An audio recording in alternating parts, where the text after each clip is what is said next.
إن الحمد لله نحمده ونستعينه ونستغفره ونعوذ بالله من شرور أنفسنا وسيئات أعمالنا من يهده الله فلا مضل له ومن يضلل فلا هادي له وأشهد أن لا إله إلا الله وحده لا شريك له وأشهد أن محمدا عبده ورسوله صلى الله عليه وعلى آله وأصحابه أجمعين أما بعد. On continue avec la suite du livre B'idhni ta'ala. Donc l'auteur qu'Allah lui fasse miséricorde dit wa amal iman bil kutub al munazzala, donc il dit en ce qui concerne la foi au livre révélé, alors fa inna Allah ta'ala qad anzala ma'a kulli rasulin kitaba, il dit Allah a fait descendre les livres à chaque messager, kama qala ta'ala, comme Allah le dit. Donc chacun de la part des messagers, chaque messager de la part d'Allah subhanahu wa ta'ala a reçu un livre, et il amène un verset où Allah dit, il dit comme qala ta'ala laqad arsalna rusulana bil bayyinati wa anzalna ma'ahum al kitaba wal mizana liyaquma an-nasu bil qist. Allah dit, nous avons effectivement envoyé nos messagers avec des preuves évidentes et fait descendre avec eux le livre et la balance afin que les gens établissent la justice. Donc l'aspect argumentatif c'est où Allah dit quoi? لقد أرسلنا رسلنا بالبينات وأنزلنا معهم الكتاب. C'est la suite de l'aspect argumentatif. Nous avons effectivement envoyé nos messagers avec des preuves évidentes et fait descendre avec eux le livre. Donc chaque messager de la part d'Allah subhanahu wa ta'ala a reçu un livre. Ok? Et les livres révélés, il y a plusieurs livres qui ont été révélés. Il y a certains qu'on connaît les noms. On va citer ça bientôt. L'auteur dit, wa qala ta'ala, Allah les très haut dit, كان الناس أمة واحدة فبعث الله النبيين مبشرين ومنذرين وأنزل معهم الكتاب بالحق ليحكم بين الناس فيما اختلفوا فيه وما اختلف فيه إلا الذين أوتوه من بعد ما جاءتهم البينات بغيا بينهم فهدى الله الذين آمنوا لما اختلفوا فيه من الحق بإذنه والله يهدي من يشاء إلى صراط مستقيم. Ça c'est le verset 213 de la sourate Baqarah. Donc le verset précédent c'est le verset 25 de la sourate Al-Hadid. La sourate Hadid c'est la sourate 57 du Coran. Et ce verset qu'on vient de citer c'est le verset 213 de la sourate Baqarah, la sourate 2 du Coran. Qu'est-ce que Allah nous dit par rapport à ça? Allah dit ceci. Il dit les gens formaient à l'origine une seule communauté croyante. Puis après leur divergence, Allah envoya des prophètes comme annonciateurs et avertisseurs. Donc Allah envoya des prophètes comme annonciateurs et avertisseurs. Et il fit descendre avec eux les livres contenant la vérité pour régler parmi les gens leurs divergences. Mais ce sont ceux-là même à qui il avait été apporté qui se mirent à en disputer après que les preuves évidentes leur furent venues, par esprit de rivalité, puis de par sa grâce. Allah guida ceux qui crurent vers cette vérité sur laquelle les autres disputaient, et Allah guide qui il veut vers le chemin droit.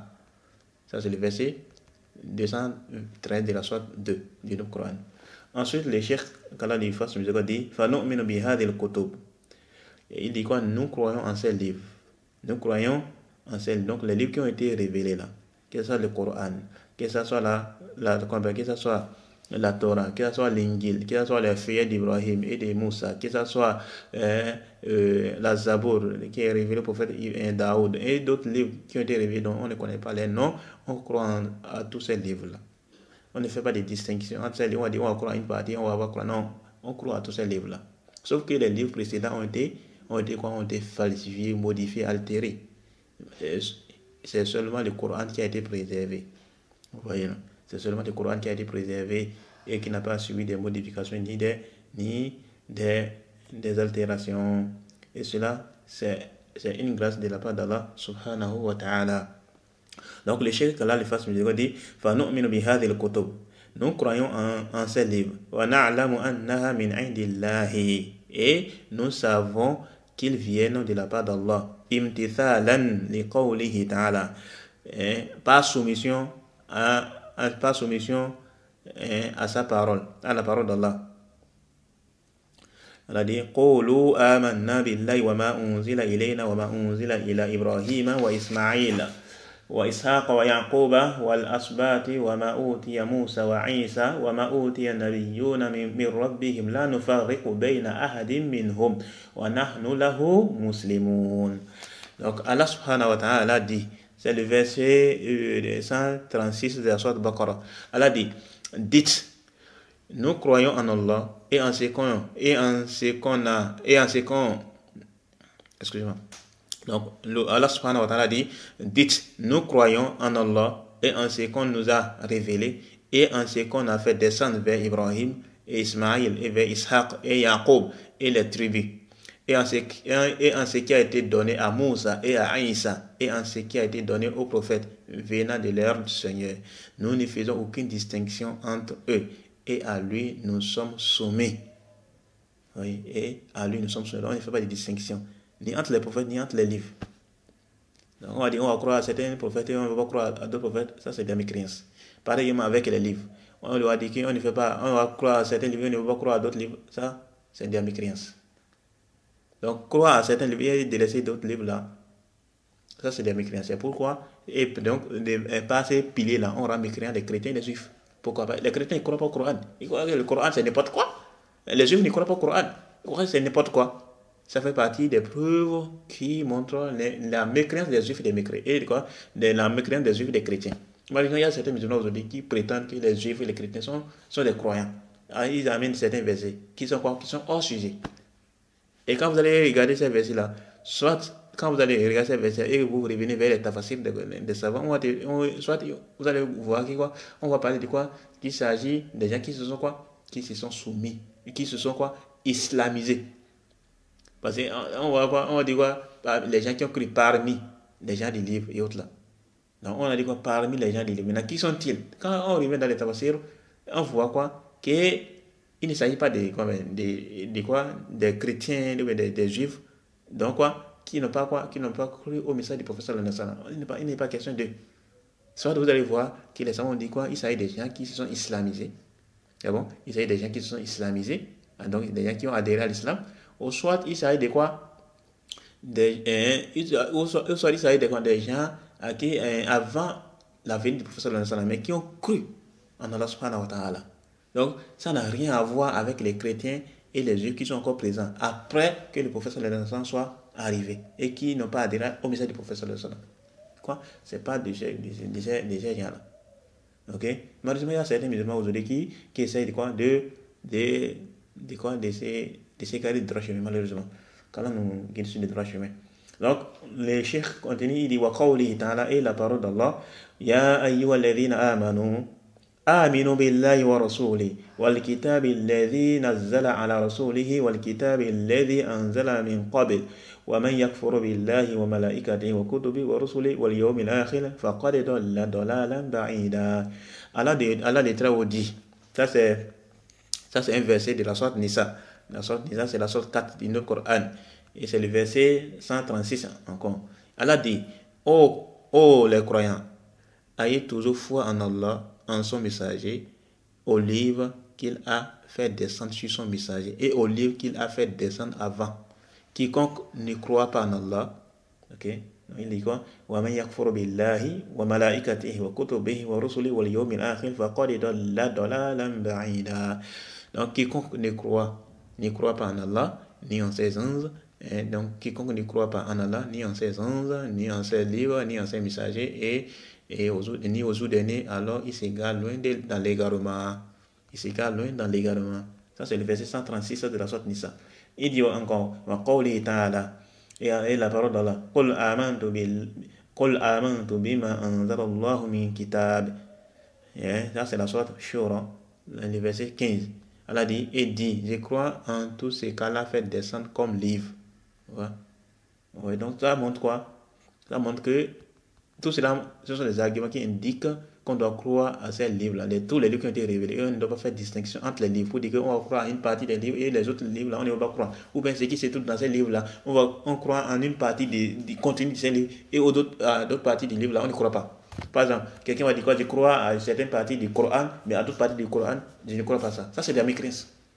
Ça, c'est de la mécréance. Même si la personne prétend ouvertement qu'il adhère à l'islam, ou bien qu'il croit au Coran. Mais du moment où il a rejeté une partie du Coran, ou bien une seule lettre du Coran, il devient mécréant. Pareil également, celui qui va dire quoi, qui va croire seulement au Coran, les autres livres qui ont été révélés, que ce soit l'Injil, que ce soit la Torah, que ce soit le Zabur et autres livres qui ont été révélés, il ne croit pas ça, mais il croit au Coran. La personne est mécréante. Et c'est un mensonge de dire qu'il croit au Coran. Parce que le Coran confirme qu'on doit croire aux autres livres. Ces versets qu'on a cités là, ça indique quoi? La croyance aux autres livres qui ont été révélés. Sauf que ces livres qui ont été révélés ont été falsifiés. Et là, j'attire ici l'attention sur un point important. Il faut faire la différence entre les livres qui ont été révélés aux prophètes et aux messagers, notamment Zabur et le Coran et autres là, et les livres qui ont été falsifiés. À titre d'exemple, les chrétiens aujourd'hui, ils ont les livres qu'on appelle quoi? La Bible. Et la Bible est divisée en deux parties, le Nouveau Testament et l'Ancien Testament. Donc, est-ce qu'on croit à la Bible? Quand on dit quoi? Est-ce qu'on va dire que celui qui ne croit pas à la Bible, il croit aux livres qui ont été révélés? Non, c'est pas ça en fait. Les livres qui ont été révélés, on croit à ces livres-là de façon générale et en détail par rapport au Coran. Donc, on croit au Coran de façon détaillée parce que le Coran a été préservé et les informations du Coran sont encore présentes. Plus que ça, les gens ont mémorisé le Coran. Les enfants qui n'ont même pas encore atteint l'âge de la puberté, les gens qui ont déjà atteint l'âge de la puberté, les vieux, les vieilles, ils ont quoi? Ils ont mémorisé le Coran. Au point même si quelqu'un aujourd'hui, on a en train de faire la prière, et quelqu'un se trompe dans la récitation de certains versets du Coran, on le corrige, non? Les gens, ils ont mémorisé le Coran. Vous voyez? Donc même si quelqu'un aujourd'hui, décide aujourd'hui de brûler le Coran, il va dire, oh non, vous les musulmans là, on va brûler vos Corans, on va faire disparaître vos Corans. Il y a toujours quoi? Il y a toujours quoi dans la tête des gens? Il y a toujours ça dans la tête des gens. Donc ça ne sert à rien.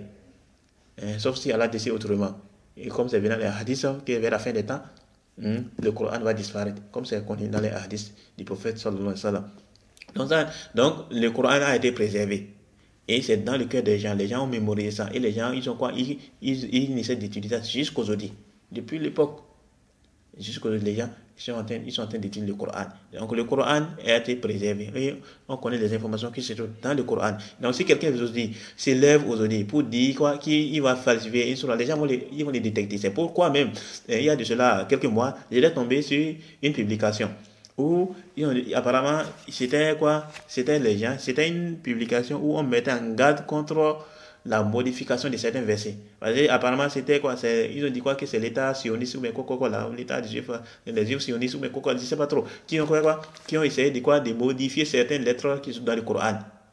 Qui ont essayé de modifier certaines lettres qui se trouvent dans le Coran. Et ils ont fait quoi? Ils ont mis ça. Et c'est disponible dans les applications. Et dans les applications, j'ai oublié le nom de l'application. Ça fait longtemps qu'ils avaient vu ça. Et là, qu'est-ce qui se passe? C'est que quand ils voient ça, tu as l'impression que c'est le Coran. Mais là, dans le contenu, particulièrement au niveau du Coran, les débuts de la sourate Baqarah, tu vois qu'il y a certaines lettres du Coran qui sont manquantes, dans cette sourate-là, qui sont manquantes. Soit au niveau des voyelles, ou bien il y a quelques lettres du Coran qui manquent. Ça, c'est de la mécréance. Et donc, un musulman non averti, un musulman qui ne connaissait pas, il n'a pas encore appris le Coran et autres là, il peut quoi? Il peut penser que c'est le Coran et autres là. Et donc, par là, ils sont en train d'égaler les gens. Mais il y a les gens qui ont fait quoi? Il y a certaines personnes qui ont commenté, ils disent, vous pensez que vous pouvez nous tromper? Nous, même si aujourd'hui là, il y a même une sœur qui avait même commenté. Il dit que même si aujourd'hui vous faites cela, en fait, c'était pour les réfuter quoi. Vous dites quoi? Si aujourd'hui vous décidez quoi de faire disparaître le Coran là, on serait toujours là à reproduire dans le sens de sa parole. Ça va longtemps dire.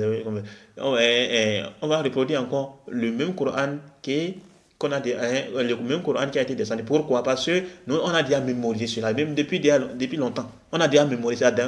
On connaît par cœur tous les versets du Coran. Tous les versets du Coran. De la sourate Al-Fatiha jusqu'à la sourate Nas, on connaît ça, on a mémorisé ça. On connaît ça par cœur. Même, donc, si par exemple, aujourd'hui, là, les mécréants décident de quoi? De faire disparaître les papiers du Coran qui sont sur la surface terrestre, est-ce que les musulmans vont s'égarer pour dire que les musulmans ils n'ont plus de livres? Non. Ça a déjà été mémorisé. Ça a été déjà mémorisé. Et je dis ici quoi? La version originale, qui est quoi? Le Coran a été révélé en quelle langue? Dans la langue arabe. Donc les gens ont mémorisé ça. Les gens, ils ont quoi? Ils ont ça dans le cœur. Que tu vas quoi? Que soit tu vas au Bénin, ou bien tu vas en Europe, ou bien en Asie, ou bien dans les pays africains et autres là. Quand tu vas là-bas, tu vas voir, on constate que dans différentes zones, dans différents milieux, on constate que quoi, même jusqu'à même dans les villages, les gens ont mémorisé le Coran. Et les gens essaient de mémoriser le Coran. Ça même que dans certains villages là, les gens n'ont pas le Coran là, pour l'apprentissage du Coran là, les gens n'ont pas ça là, les papiers là. Qu'est-ce qu'ils font? Ils écrivent sur les tablettes. Ils écrivent sur les tablettes. Maintenant, dans certains villages, il y a cette possibilité d'avoir accès aux livres et autres là, avec les alphabets et autres là. Mais sinon, avant, et même jusqu'à présent, même dans certains villages, tu vas voir que les gens, c'est avec, on écrit. On écrit quoi? On écrit les versets ou bien certains alphabets du Coran sur les tablettes. Les alphas ou bien comme les professeurs, ils vont écrire ça et ils vont quoi? Ils vont apprendre ça à les élèves et autres là. Donc ça ne sert à rien en fait. Et Allah subhanahu wa ta'ala, c'est lui qui a décidé, c'est lui qui est le gardien du Coran, c'est lui qui a décidé que le Coran soit préservé, et ce jusqu'à ce que son ordre descende, qui est quoi? Vers la fin des temps. Donc ça ne sert à rien, il dit ah non, parce que une fois qu'Allah a décidé, alors personne ne pourra faire autre chose, sauf ce que Allah subhanahu wa ta'ala a décidé là. Ouais, donc les mécréants peuvent s'unir, tous les habitants sur cette terre-là, ils peuvent s'unir pour dire quoi? Qu'ils vont faire disparaître le Coran. Si Allah a décidé autrement, il ne pourra jamais faire disparaître le Coran. Abadan, jamais. Jamais. Parce que Allah a décidé autrement. Donc ça ne sert à rien en fait. Et donc, ça veut dire quoi? Donc, mieux vous être dans le camp d'Allah que d'être son ennemi. Donc, soumettez-vous à ses ordres. Ok? Soumettez-vous à ses ordres et à son décret. Et ce qu'il a décidé, on se soumet. Bien évidemment, il faut faire la différence entre les décrets universels et les décrets religieux. On va parler du destin dans un peu de Vambiri. Et donc, le Coran, donc pour revenir à ce que je disais, le Coran est le seul livre qui a été révélé et qui est quoi? Bon, le seul livre qui a été préservé et qui n'a pas subi de modifications. Bien que certaines personnes essayent, ils essaient de fournir plusieurs, ils essaient de fournir des normes, ils essaient de fournir des efforts pour faire quoi? Pour modifier, pour altérer certains versets du Coran ou bien les passages du Coran, mais Allah subhanahu wa ta'ala les dévoile. Allah subhanahu wa ta'ala les dévoile. Et ça c'est toujours comme ça jusqu'à ce que l'heure arrive. Qu'Allah subhanahu wa ta'ala ne nous égare pas après qu'il nous a guidés sur la droiture. Et ensuite maintenant, par rapport aux autres livres, notamment l'Injil et autres, ces livres ont suivi de la part des êtres humains des modifications, des altérations, des ajouts et des diminutions. Et donc, de ce fait, ces livres-là n'ont pas été préservés. Et c'est Allah qui a décidé comme ça. Et c'est une épreuve aussi pour les gens. C'est une épreuve également pour les gens. Et donc, qu'est-ce qui se passe? Ces livres-là qui ont été, on croit à ces livres-là, on croit à l'évangile qui a été l'évangile, ou bien l'Injil qui a été révélé au prophète Isa, on croit à la Torah qui a été révélée au prophète Moussa, on croit aux Zabou qui a été révélé au prophète Daoud et autres là. Mais il faut faire la différence entre ces livres qui ont été révélés à ces prophètes et à ces messagers et la différence avec la Bible. Il faut faire cette différence-là. Il faut faire cette différence-là. Donc, lorsqu'on était en train de dire au départ on ne doit pas faire la distinction entre les livres, on va dire que on va croire en une partie et les autres parties, on ne va pas croire. Ça n'a rien à voir avec la Bible.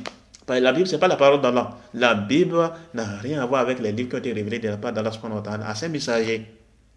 C'est vrai, la Bible contient quelques paroles d'Allah subhanahu wa ta'ala, mais elle n'est pas la parole d'Allah. Parce que dedans, là, il y a les paroles des êtres humains, la parole des gens. Ils ont fait infiltrer des paroles qui n'ont rien à voir avec la parole d'Allah. Ils ont prétendu que c'est la parole d'Allah. Et ils sont en train d'égarer les gens. Malheureusement, beaucoup sont trompés, notamment les chrétiens et autres. Là. Car là, nous guide sur le droit chemin. Et donc, qu'est-ce qui se passe? Donc, quelle est donc la croyance du musulman vis-à-vis de la Bible et autres là? Alors, par rapport à ça, on dit quoi? La croyance du musulman par rapport à la Bible, on peut la faire répartir en 3 catégories. La première catégorie, c'est ce qui se trouve dans la Bible et le Coran a démenti, ou bien le prophète a démenti ça. Par exemple, la question de quoi que Isa est Allah. Bien que dans la Bible, il n'y a pas un verset comme ça. Mais souvent, ils essaient d'interpréter autre là. Ou bien, ils prétendent que quoi? Excusez-moi, ils prétendent que Isa est le fils d'Allah. Ou bien, ils prétendent que quoi?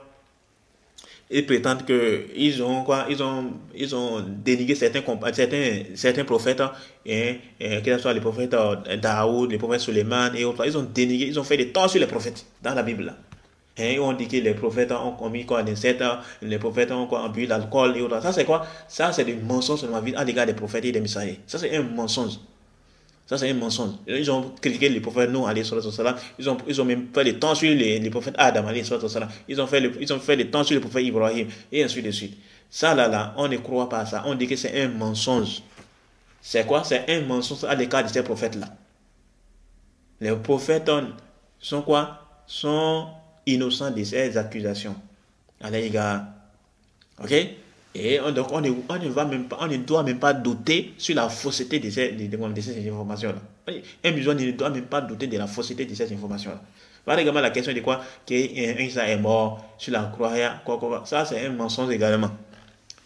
C'est une fabrication de la part des gens des livres. On ne croit pas à ça. C'est un mensonge. Ça c'est le premier point. Donc, ce qui se trouve dans les livres et que le Coran et la Sunna, la Sunna ont démenti. Alors on dit quoi que ce sont des mensonges, on dément ça.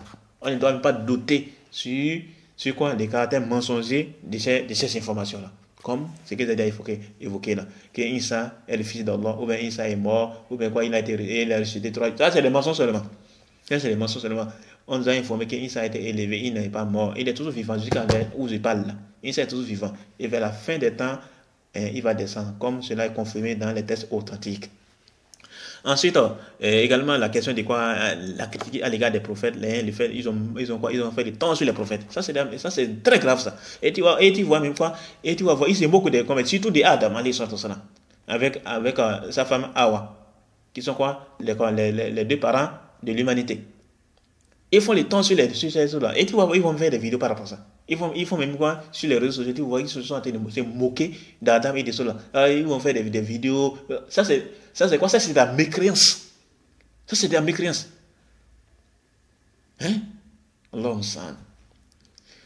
Donc, ça, c'est quoi? Ça, c'est le premier point. Le deuxième point, c'est quoi? Le deuxième point en ce qui concerne les informations qui sont dans la Bible, c'est ce qui a été quoi approuvé par le Coran et la Sunna. C'est ce qui a été approuvé par le Coran et la Sunna. Par exemple, la Bible dit quoi que Isa est quoi? Ou bien quoi? Que Mariam est la mère de Isa. Que Mariam est la mère de Isa. Le Coran a approuvé ça. Et donc, on approuve ça. Vous voyez? On approuve ça. Maintenant, pareil également, la question de quoi? Que Adam, Allah a créé l'être à son image là. Allah a créé l'homme à son image. Bon, ça dépend des sens qui est voulu. Ça dépend du sens qui est voulu.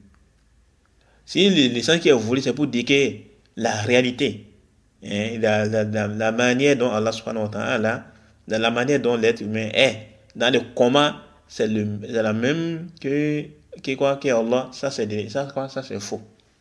Mais si on veut dire que quoi, par exemple, Allah subhanahu wa ta'ala, il a quoi? Allah subhanahu wa ta'ala, il parle, les créatures aussi parlent. Allah subhanahu wa ta'ala fait miséricorde, les créatures aussi font miséricorde. Allah subhanahu wa ta'ala, il quoi? Allah subhanahu wa ta'ala, il fait quoi? Il pardonne, les créatures aussi pardonnent. Donc dans ce sens, pardon, mais pas dans les commandes. Dans quoi? Dans l'appellation seulement. Si c'est dans ce sens, alors on dit que c'est une vérité. Si c'est dans ce sens-là, alors on dit que c'est une vérité. Pourquoi? Ça c'est corroboré par certains tests, notamment le hadith d'Abu Huraira qui est venu dans le Sahih Bukhari Muslim où le prophète dit quoi? Khalaqallahu Adam ala suratihi. Allah a créé Adam à son image.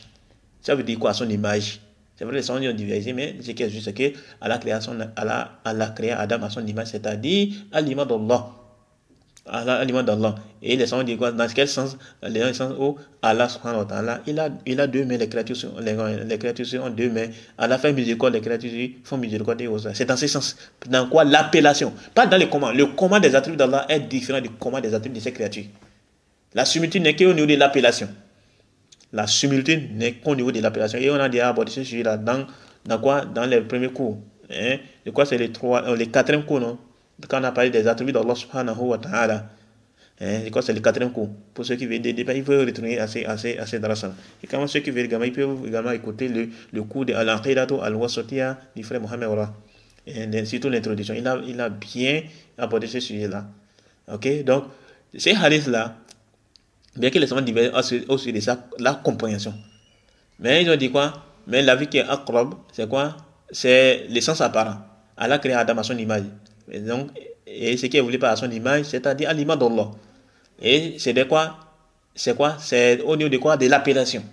La similitude, cette similitude-là n'est qu'au niveau de l'appellation, pas au niveau de la manière. Parce que le comment des attributs d'Allah est différent du comment des attributs des créatures. Donc, seulement ce qui est voulu dans ces hadiths, Allah a 2 mains, les créatures sont 2 mains. Allah parle, les créatures parlent. Allah il fait quoi? Allah il fait miséricorde aussi, les créatures aussi font miséricorde et autres là. Mais pas dans le comment, c'est uniquement dans l'appellation. Allah voit, les créatures tu vois. Mais est-ce que de la manière qu'Allah voit, c'est comme ça que les créatures voient? Non, pas du tout. On a déjà abordé ce sujet-là dans les cours précédents. Si vous vous souvenez, quand on a parlé des attributs d'Allah subhanahu wa ta'ala. Donc, les hadiths là, c'est quoi par rapport à quoi la similitude n'est qu'au niveau de l'appellation, pas au niveau de la manière. Parce que dans la manière là, la réalité des attributs d'Allah est différente de la réalité des attributs des créatures. Et donc par exemple, par rapport à cette parole-là de la Bible où on dit quoi? Allah créa, ou bien Dieu a créé l'homme à son image. Ça dépend du sens qui est voulu. Si c'est dans le comment, alors ça c'est un sens qui est quoi? Qui est caduque. On ne croit pas ça. Mais si c'est au lieu de l'appellation seulement, alors on dit quoi? C'est accord. On peut accepter. Donc ça dépend de ce qui est voulu par cette parole-là. Également, dans la Bible également, on dit quoi? Que Ishaq est le fils d'Ibrahim. Donc on croit ça. Mais quant à ce qu'ils ont en train de dire, c'est que la Bible est en train de dire que Ishaq est l'enfant qui est sacrifié, c'est un mensonge. Déjà, même la Bible ne reconnaît pas ça. Il essaie de démontrer que non, l'enfant qui est l'enfant qu'on a voulu sacrifier, c'est quoi? C'est Ismaïl. Dans la Bible, il y a certains même qui ont essayé de démontrer que c'est selon la Bible que effectivement c'est Ismaïl, non Isaac. Il y a certains qui essaient de démontrer que c'est Isaac. C'est faux. C'est pas Isaac. Ce n'est pas Isaac. Donc ça c'est un point. Par également le fait que les gens sont venus vers Adam, vers Ibrahim. De quoi la Bible en parle, si je ne me trompe pas. Ça également, Allah subhanahu wa ta'ala a parlé de cela. Donc on croit à cela. Mais pas les informations en détail qui sont dans la Bible et que le Coran vient démentir cela, on dément ça. Ça, c'est important. Donc, voilà, c'est le deuxième point, ça. Donc, le premier point, c'est quoi? Ce qui se trouve dans la Bible et le Coran a démenti cela, ou bien la Sunna a démenti cela, alors on dément ça. Ce qui se trouve dans la Bible et le Coran a approuvé ça, ou bien la Sunna a approuvé ça, alors on approuve ça. On dit que c'est une vérité. Pourquoi? Parce que le Coran et la Sunna ont reconnu cela, que c'est une vérité. Et le troisième point, c'est quoi? C'est ce sur quoi le Coran et la Sunna ne se sont pas prononcés. Ce sur quoi le Coran et la Sunna ne se sont pas prononcés. Alors, on ne se prononce pas sur ça. On ne dit pas que c'est vrai et on ne dit pas que c'est faux. Et ça, c'est important. Et donc, de là, on voit l'ignorance de certains musulmans qui disent oh non, on nous a dit de croire aussi à la Bible et autres. Ça, c'est l'ignorance seulement. Donc, c'est quoi? C'est un point qui est important. Et donc, lorsqu'on dit quoi, on doit croire aux livres révélés autres là. On fait allusion aux livres qui ont été révélés à ces prophètes-là sans que cela n'ait suivi de la part des créatures, des modifications et autres là. Mais une fois que les modifications, les altérations se sont infiltrées dedans, alors on ne croit pas à ces messages-là. Ok? On ne croit pas à ça parce que ça a été modifié. Mais à quoi nous croyons, quand on croit la croyance au livre révélé, c'est ce qu'on a déjà révélé, ce qu'on a déjà évoqué là. C'est les livres qui ont été révélés au prophète Daoud, qui est Azabo, c'est ça on croit de façon générale. Parce que ça a été, on n'a pas accès à ça. Ça a été falsifié. Pareil également, Injil, qu'on appelle quoi? L'évangile, qui a été révélé au prophète Issa. Et non les évangiles. Et l'évangile selon Matthieu, selon Marc et autres là. C'est pas de ça la question. L'évangile qui est le livre qui a été révélé au prophète Issa, fils de Mariam. On croit à cela. On croit également à la Torah qui a été révélée au prophète Moussa. Pareil également les filles d'Ibrahim et de Moussa. On croit à cela. Maintenant, bon, il y a une différence de savants. Est-ce que les filles de Moussa, c'est ça qui est encore la Torah ou pas? Il y a une différence de savants. Et le Cheikh nous en parle dans son explication de Al-Aqidatu al-Sunnati wa Jama', qui est un très bon livre aussi qui explique la croyance des gens de la Sunna. Et donc, voilà ce qu'on devait dire. Et en ce qui concerne la Bible, quelle doit être notre position? C'est ce qu'on a évoqué là, les trois catégories, les 3 points par rapport à la Bible. Les 3 points en ce qui concerne la position du musulman par rapport à la Bible. C'est ça qu'on a déjà évoqué précédemment. J'espère que je me suis fait comprendre. Alors, on va continuer maintenant. Qu'est-ce que l'auteur continue? L'auteur dit quoi maintenant? Ensuite, l'auteur, qu'Allah le fasse miséricorde, il dit... ensuite il dit quoi وقال تعالى ألف لام ميم ذلك الكتاب لا ريب فيه هدى للمتقين الذين يؤمنون بالغيب ويقيمون الصلاة ومما رزقناهم ينفقون والذين يؤمنون بما أنزل إليك وما أنزل من قبلك وبالآخرة هم يوقنون. Ça c'est le tout premier verset de la sourate Baqara. Allah dit le verset 1 au verset 4. Allah dit du verset 1 au verset 4 de la sourate 2 du Coran. Allah dit Alif Lam Mim, voici les livres sur lesquels il n'y a aucun doute et c'est un guide pour les pieux. Ceux qui croient à l'invisible et accomplissent la prière et qui dépensent dans l'obéissance à Allah de ce que nous leur avons attribué. Ceux qui croient à ce qui t'a été descendu, ce qui t'a été révélé et à ce qui a été descendu avant toi et qui croient fermement à la vie future. Oui. Tout ça, ça fait partie des preuves que l'auteur évoque pour montrer que quoi, on doit croire à tous les livres qui ont été révélés de la part d'Allah subhanahu wa ta'ala à ses messagers. Ensuite, l'auteur dit quoi? Wa nu'minu bi anna hadhihi al-kutuba min kalami Allahi azza wa jalla min kalami ghayrihi. Ah, c'est important. Et nous croyons que ces livres font partie de la parole d'Allah et non la parole d'autre que lui. Il y a certaines personnes qui pensent que le Coran, par exemple, c'est pas la parole d'Allah. Ça, c'est battre ça. Ça, c'est caduc. Le Coran, c'est la parole d'Allah. Le Coran, c'est la parole d'Allah. Également, la Torah, c'est la parole d'Allah. Les autres livres également qui ont été révélés, que ce soit les livres qu'on connaît et ceux qu'on ne connaisse pas, tous ces livres-là, c'est la parole d'Allah. Contrairement à la Bible où on dit quoi, elle contient la parole d'Allah. Mais elle n'est pas la parole d'Allah. Parce qu'il y a certaines informations qui se trouvent dans la Bible et que le Coran a approuvé, mais la Sunna a approuvé. Donc, ça, par exemple, ça, c'est la parole d'Allah. Mais elle n'est pas la parole d'Allah. Donc, du début jusqu'à la fin, on ne va dire que la Bible est la parole d'Allah. Non. Parce que dedans, là, il se trouve la parole qui ont été, les paroles qui ont été ajoutées aux livres qui ont été révélés aux prophètes et aux messagers. Donc, ça, c'est important. Et donc, les livres qui ont été révélés, particulièrement le Coran, ça fait partie de la parole d'Allah subhanahu wa ta'ala. Excusez-moi. Donc, il a dit quoi? وأن الله تعالى تكلم بها حقيقة كما شاء على الوجه الذي أراد. Il dit quoi? Il dit, et Allah a réellement prononcé le contenu de ces livres comme il a voulu et de la manière dont il a voulu. Donc Allah parle comme il veut, quand il veut, de la manière dont il veut. Et quoi? En ce qui concerne le Coran, Allah subhanahu wa ta'ala, il a parlé comme il a voulu. C'est bon? Allah subhanahu wa ta'ala, il a parlé et Allah parle. Maintenant, il y a l'attribut de la parole. C'est bon? Allah subhanahu wa ta'ala a l'attribut de la parole. Et également, le Coran, les autres versions font partie de la parole d'Allah.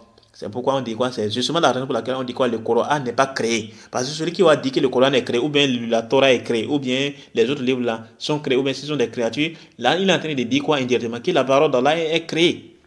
Et celui qui dit ça, ça veut dire quoi? Avant qu'Allah ne crée cela, Allah était muet. C'est ce que ça veut dire.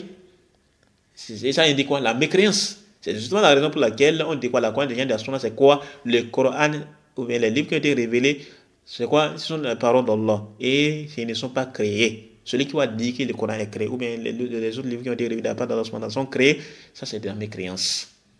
Là, la personne a prononcé une parole de mécréance. Qu'Allah subhanahu wa ta'ala nous préserve d'une telle déviation. Donc, l'auteur dit, il dit quoi? وَنُؤْمِنُ بِأَنَّ هَذِهِ الْكُتُبَ مِنْ كَلَامِ اللَّهِ عَزَّ وَجَلَّ لَا مِنْ كَلَامِ غَيْرِهِ لَا مِنْ كَلَامِ غَيْرِهِ. Il dit, nous croyons que ces livres-là font partie de la parole d'Allah et non la parole d'autre que lui. وَأَنَّ اللَّهَ تَعَالَى تَكَلَّمَ بِهَا حَقِيقَةً كَمَا شَاءَ عَلَى الْوَجْهِ الَّذِي أَرَادَ.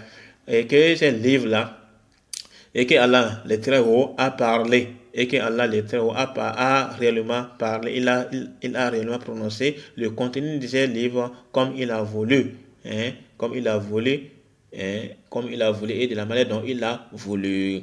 Ensuite, il dit quoi? Famiha, donc il va pas nous parler maintenant de certaines catégories de révélations. Il dit, parce que les livres d'Allah, ça fait partie de la révélation. Alors il va comprendre, il dit que c'est ceci. Il dit, Faminha al-masmu'u minhu min wara'i hijabin biduni wasita. Il dit quoi? Il a dit quoi? Il dit, Faminha al-masmu'u minhu min wara'i hijabin biduni wasita.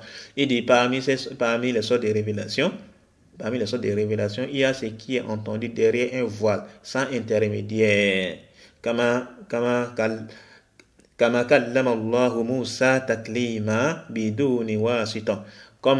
Tout comme Allah a parlé à Moussa sans intermédiaire. Allah, parmi les attributs d'Allah, il y a le fait qu'Allah parle. Le fait qu'Allah parle. Et Allah subhanahu wa ta'ala a parlé à Moussa sans intermédiaire. Ok? Allah a parlé à Moussa sans intermédiaire. Il dit quoi? Kama kallama Allahu Musa taklima. Qu'Allah a parlé à vive voix Moussa biduni wasita, sans intermédiaire. Qala ta'ala, Allah dit walamma ja'a Moussa limiqatina wa kallamahu rabbuhu. Il a mené verset dans la sourate Araf, voilà le très haut a dit. Et lorsque Moussa vient à notre rendez-vous et que son Seigneur lui eut parlé. وقال تعالى قال يا موسى إني اصطفيتك على الناس برسالاتي وبكلامي. Il dit, ça c'est un autre verset toujours dans la sourate Al-A'raf. Allah dit, ô Moussa, j'étais préféré à tous les hommes par mes messages et ma parole. Wa bikalami. Allah dit quoi? Il a dit quoi? Il a dit wa minha ma yusmi'uhu Allahu ta'ala ar-rasul al-malakiyya wa ya'muruhu bi tablighihi minhu ila ar-rasul al-bashari. Qala ta'ala wa ma kana li basharin an yukallimahu Allahu illa wahyan aw min wara'i hijabin aw yursila rasulan فيوحي بإذنه ما يشاء إنه علي حكيم. Alors le très haut dit, donc l'auteur d'abord il a dit quoi? Il dit parmi les sortes de révélations, il y a ce qu'Allah a fait entendre aux messagers angéliques, donc à ces messagers angéliques, donc les anges quoi. Parmi les messagers d'Allah il y a quoi? Il y a ceux qui sont des anges, il y a ceux qui sont des êtres humains. Parmi les anges il y a quoi? Il y a l'ange Gibril, qui est chargé de la révélation. Il fait partie des messagers d'Allah subhanahu wa ta'ala. Et il y a également d'autres qui sont chargés de quoi? D'assister au cercle d'apprentissage. Et ils vont quoi? Ils vont prendre d'autres. Et ensuite ils vont monter vers Allah subhanahu wa ta'ala pour transmettre le message. Et ainsi de suite. Comme c'est qu'on est dans les hadiths du prophète sallallahu alayhi wa sallam. Et donc ici là, et parmi les messagers humains, il y a qui? Il y a les prophètes là, Mohammed sallallahu alayhi wa sallam, il y a sa fille de Mariam, il y a Moussa, il y a Ibrahim, il y a qui? Il y a il y a Nuh, il y a Salih, et autres, Ismaïl et d'autres. Donc, il a dit quoi? L'auteur qu'Allah le fasse miséricorde, il dit quoi? Parmi les sortes de révélations, il y a ce qu'Allah fait descendre, ou bien il y a ce qu'Allah fait entendre aux messagers angéliques à qui, il y a ce qu'Allah fait entendre aux messagers angéliques à qui il leur ordonne de les transmettre aux messagers humains. Oui. Et il a mené un verset de la sourate Ashura, le verset 51, où Allah dit quoi? Il dit, il n'a pas été donné à un mortel qu'Allah lui parle autrement que par révélation, ou de derrière un voile, ou qu'il lui envoie un messager ange qui révèle par sa permission ce qu'Allah veut. Et il est très haut et sage. Ça c'est le verset 51 de la sourate Shura. Ensuite, l'auteur qu'Allah lui fasse miséricorde dit Kama anna al-iman bil kutubi yatadammanu al-iman bi kulli ma fiha min ash-shara'i wa annahu kana wajiban 'ala al-umam alladhina nazalat ilayhim al-inqiyadu laha wal hukmu bima fiha. Alors l'auteur va nous parler ici de quoi? Le fait par rapport aux législations qui se trouvent dans ces livres qui ont été révélés. Parce que dans les livres qui ont été révélés se trouvent les sentences, les législations. Comme par exemple dans le Coran, on voit les sentences, la sentence de l'apostasie, la sentence de quoi? De celui qui vole, la sentence de la fornication et autres. Il y a des législations qui se trouvent dans le Coran, tout comme il y a des législations qui se trouvent dans la quoi? Dans les Zabour, dans la Torah, dans les guides et autres qui ont été révélés par Allah à ses messagers. Alors l'auteur il dit quoi? De même que la foi au livre révélé renferme la foi en tout ce qui s'y trouve comme législation. Donc ce qui se trouve dans le Coran par exemple, comme législation, on a foi à cela. Allah nous a demandé dans le Coran d'accomplir la prière. Donc on a foi au caractère obligatoire de la prière. Également, Allah nous a informé au sujet de quoi? De la sentence de certaines choses, notamment la sentence de l'apostasie, la sentence de la fornication et autres là. On a foi à cela, on ne doit pas renier cela. Donc c'est ça qu'il était en train de faire par exemple dans les autres livres qui ont été révélés. Il se trouve quoi? Les législations dedans. Donc l'auteur qu'Allah lui fasse, il dit quoi? On a foi en ce qui renferme. Ce qui se trouve comme législation dans ces livres-là. Et il est obligatoire aux communautés sur lesquelles ces livres sont descendus de s'y soumettre et de juger conformément à elles. Donc, les communautés, par exemple, les gens de l'époque de Moussa, ils ont reçu de la part d'Allah les messagers qui sont messagers qui est quoi? Moussa et Haroun. Et ils ont reçu également les livres à Torah. Et donc, ils sont dans l'obligation de quoi? De se soumettre aux jugements qui se trouvent dans la Torah. Et ils doivent faire quoi? Ils doivent croire à cela, à ces informations. Ils doivent se soumettre à cela et ils doivent juger en conséquence. Ils doivent juger par rapport à ces sentences qui se trouvent dans la Torah. Par exemple, les gens de la communauté de quoi? De Isafi, de Maria. Par exemple, les gens de la communauté de Daoud. Et également les gens de la communauté du prophète Mohammed sallallahu alayhi wa sallam, ils doivent juger en conséquence, ils doivent se soumettre à tout ce qui est dans le Coran comme information et comme législation, et ils doivent croire à cela, ils doivent se soumettre à cela et ils doivent juger en fonction de cela. Ils doivent juger en fonction de cela. Et on connaît les célèbres, les versets qui sont venus au sujet de quoi? Le fait où Allah de très haut nous oblige à juger avec sa législation. Ça fait même partie des versets de base. Quand on parle de quoi? De fait de juger par une loi autre que la loi d'Allah. Qu'est-ce que Allah de très haut nous dit? Ça se trouve dans la sourate Maïda. Ça se trouve dans la sourate Maïda. Lorsque Allah a parlé des gens, des livres et autres là. Ensuite, qu'est-ce que Allah de très haut a dit? Allah de très haut a dit.